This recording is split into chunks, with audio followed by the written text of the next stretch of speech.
Earlier today we took a look at the iPhone Air, which is just the perfect example of form over function with this incredibly thin form factor. And now it's time to look at the iPhone 17 Pro Max, which is pretty much the exact opposite.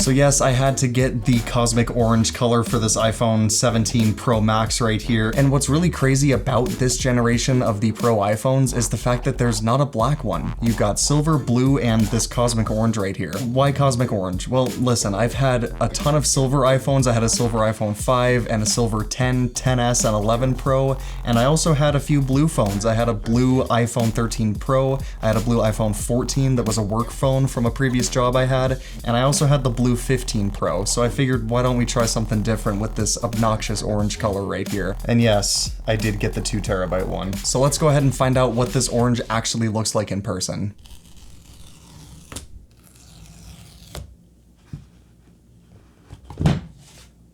Oh my gosh. Okay, this is, yeah, I'm not super sure how I feel about this.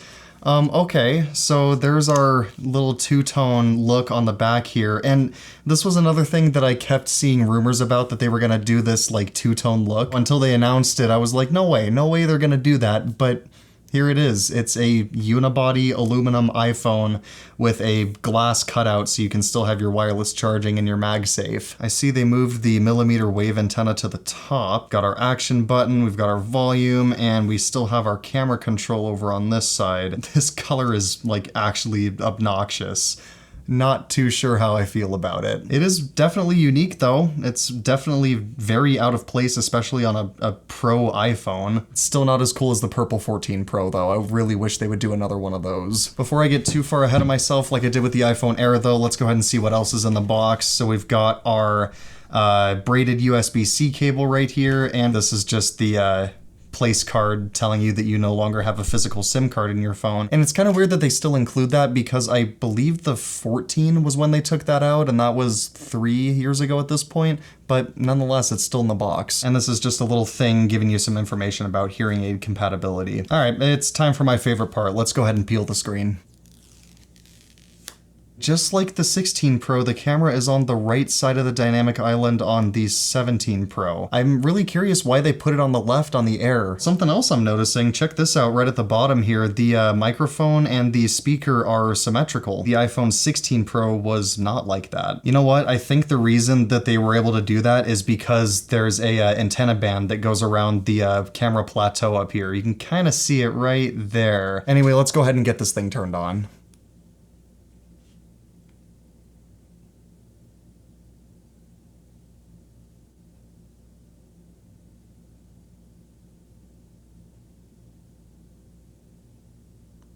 Just like with any other iPhone, it's got a very, very nice display on it. The orange color is very visible from the front, so it's kind of got this dual bezel effect.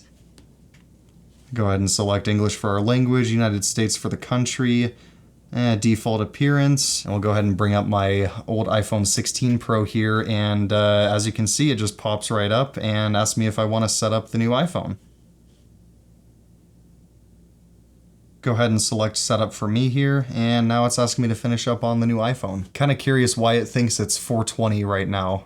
That is not actually what time it is, but that's what it says. So it landed us on this activation page again, and if I remember right from the last few years of eSIM iPhones, it should just let me transfer the number right over to this one from the 16 Pro. Just like the iPhone Air, we have a software update right out of the box. So we're gonna go ahead and do that and be right back. All right, and we're back. As we can see, the update has finished successfully, so we're gonna go ahead and set this thing up the rest of the way. Select our appearance as default. And it's asking for the other iPhone again. There it is right there. There we go. Now it's going to let us set up Face ID.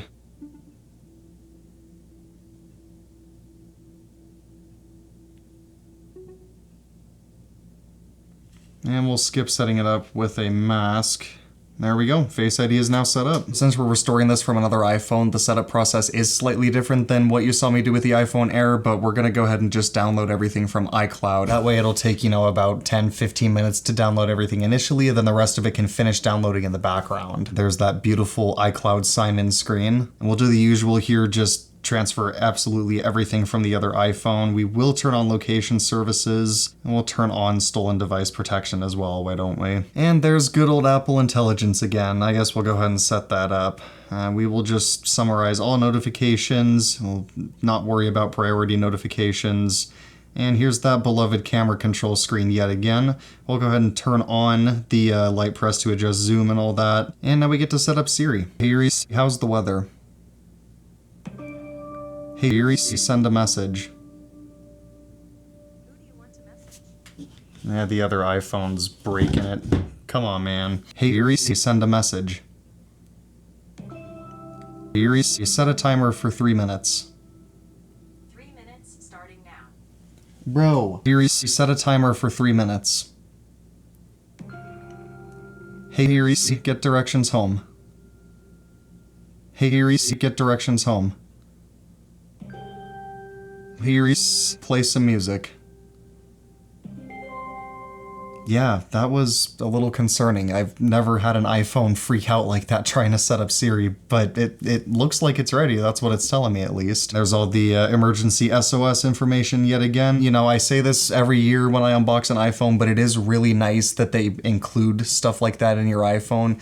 Stuff like crash detection, that can save your life. Same with the satellite communication. It's just really cool that they include that. And now we get to wait for this one to restore from its iCloud backup as well. While it's doing that, why don't we take a look at this year's case? What I've got here is a black TechWoven case. Now, Apple tried something called fine woven during the iPhone 15 generation, and it looked something like this. I really wasn't too big of a fan of this case just because of the wearer pattern that it has, like especially with the MagSafe ring. It also had a tendency to absorb sweat, which was extremely unpleasant when you take your phone out of your pocket and it's like soggy. So why buy a TechWoven case? Well, I was curious. I wanted to check it out. All right, yep, it's, kind of similar to fine woven, although not as soft feeling, if that makes sense. It definitely feels more durable than fine woven did, but quite frankly, it cannot compare to the leather cases that they used to give us. Man, I miss those days. Look at that. So I got the black TechWoven case because I thought it would look cool with the orange iPhone inside of it. Let's go ahead and see how that looks.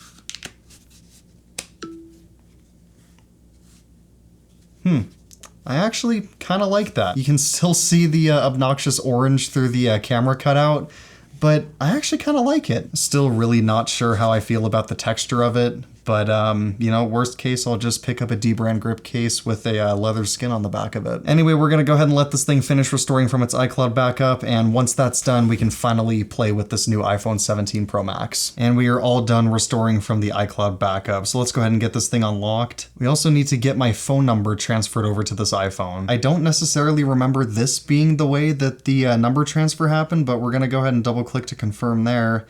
And now it looks like my number's transferred to the new iPhone. And we should see that cell service going away pretty soon here. And there we go. Here's the quick tour of iOS 26 yet again. As I mentioned in the iPhone Air video, I've seen quite a few mixed feelings about iOS 26.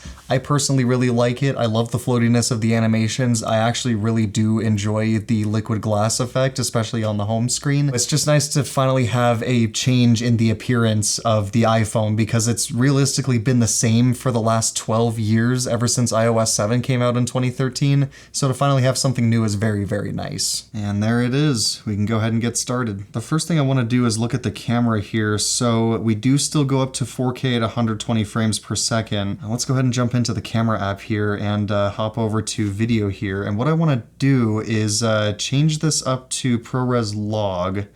Oh, and we still don't get higher than 60 frames per second on the internal storage. I was really hoping with the bigger internal storage we would be able to shoot at higher frame rates with ProRes internally, but as we can see here, that is unfortunately not the case. Well, all right, let's go ahead and switch it to ProRes at 4K 30, and it looks like we can do 4 hours and 52 minutes. Here it is, the first video I've ever shot on the iPhone 17 Pro Max. What I really am interested in seeing is that new telephoto camera. So let's go through all the lenses here. We've got our 0.5, we've got our 1x, we've got our 2x, we have our 4x, and now our 8x. And that actually looks pretty good. That's not bad at all. I'm not really seeing a whole lot of grain. You can very clearly make out the waveform on the MacBook up here, and even, you know, what time it is right now. That's pretty impressive. What does really suck though is the fact that that stupid green glare is still a thing on this $2,000 iPhone. I pointed this out in the iPhone Air video, but this has been an issue for years, probably over a decade at this point, and I can't believe that they still haven't fixed it.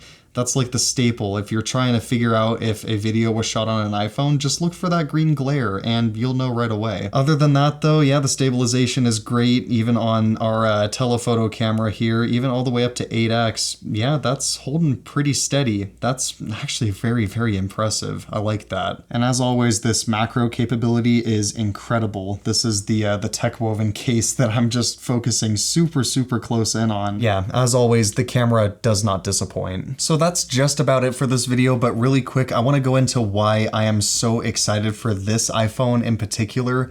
The main reason is because Apple finally listened. They're finally giving us function over form. A Pro iPhone isn't supposed to look sleek in my opinion. It's supposed to look utilitarian, which this one totally does with this aluminum unibody and this honestly kind of ugly look on the back of it, but I love it because it's very, very functional. They switched back to aluminum for this Pro generation here, and why that's so significant is because ever since, you know, the iPhone 10 all the way up through the 14 was stainless steel, and then for the 15 and 16 Pro series they had titanium. They went back to aluminum and made it into this unibody design to better dissipate heat and limit thermal throttling, which is really, really cool to see because that was an issue on iPhone in the past, especially when you're recording ProRes video on these things. The color though, I don't know.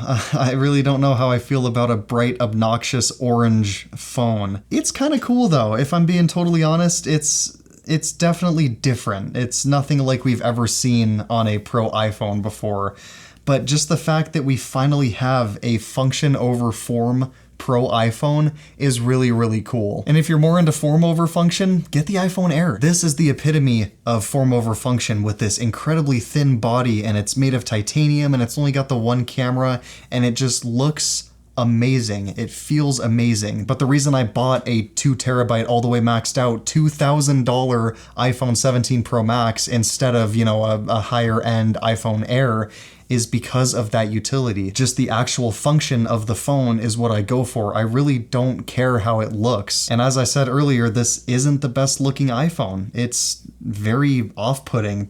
Just the color and the two-tone back of it, it's very different. And even just down to weight difference, we've got the 16 Pro Max right here, and the 17 Pro Max is noticeably heavier than the 16 Pro Max, and the 16 Pro Max here does have a screen protector on it, so this is even a little bit heavier than it normally would be without that. It's even just a little tiny bit thicker too. That's why I am so excited for the 17 Pro Max specifically, because they're finally listening and giving us all these crazy features and packing so much technology into this thing that you carry around with you all day, every day. And the same is true with this as the iPhone Air, where they crammed a bunch of the guts of the phone up into the camera plateau here so they could fit a giant battery down below. This has a 5,000 something milliamp hour battery in it, which is the biggest we have ever had in an iPhone before. So I'm really excited to see the battery life of this thing. And the battery life on the iPhone 16 Pro Max was already stellar, and the fact that this is going to be even better is really cool to see. So there you go, guys. That is going to be it for the second of 4 unboxing videos that are coming out today.